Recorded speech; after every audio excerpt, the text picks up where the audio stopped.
Thank you for the introduction. I have to correct you, it's the Australasian Zionist Youth Council. We represent 7 Zionist youth movements across Australia and New Zealand. The Battle of Beersheba falls into the annals of history amongst many, many other battles that have been fought and continue to be fought over this land.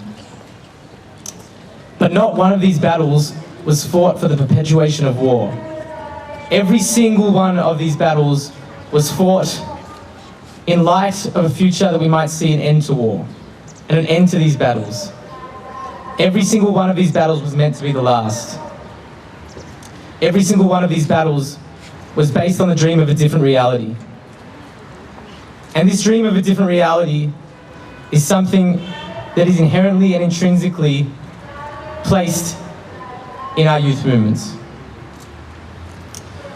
I was recently privileged to attend the World Zionist Congress as a representative of the worldwide student delegation, representing my youth movement and representing the youth of Australia.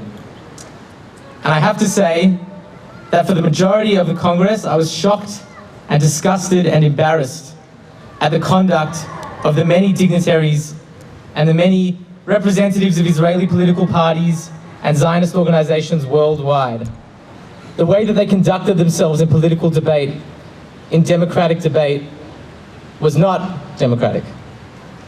The voice of moderation and the voice of democracy was held up by the youth delegation, was held up by the young people. This is just one example of where I see the youth in our community and in our society taking the lead.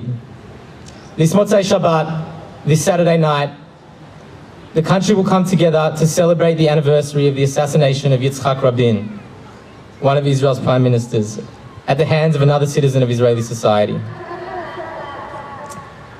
And Israel's youth movements, all of Israel's youth movements, from across the political spectrum, from across the religious spectrum, will be attending a single rally, fighting on a single cause for Israel's democracy. As Australian Jewish Zionists, we are placed in a difficult conundrum of having a dual, maybe even a triple identity, an identity crisis, so to speak.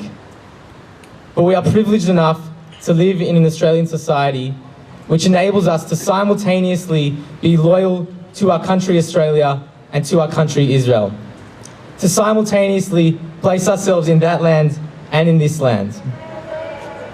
And there were many Jewish Anzacs who took up that mantle and who continue to take up that mantle, fighting for our nation or fighting for this nation. And I think in this case, the Australian Zionist youth movements are as much heirs to that legacy as are the Australian Jewish members of the armed forces. Just as the Anzac troops who fought in the Battle of Beersheba were fighting both for the freedom of the Commonwealth and in not an insignificant battle in what was to pave the way for the foundation of the Jewish state, the work that we do is both a contributing factor to Israeli society and to Australian society. And while we are building the future of Israel, we are also building the future of Australia. This is not at all insignificant. There's a phrase that's often thrown around when it comes to the members of youth movements, to youthful leadership in general. The phrase is that we are the leaders of tomorrow.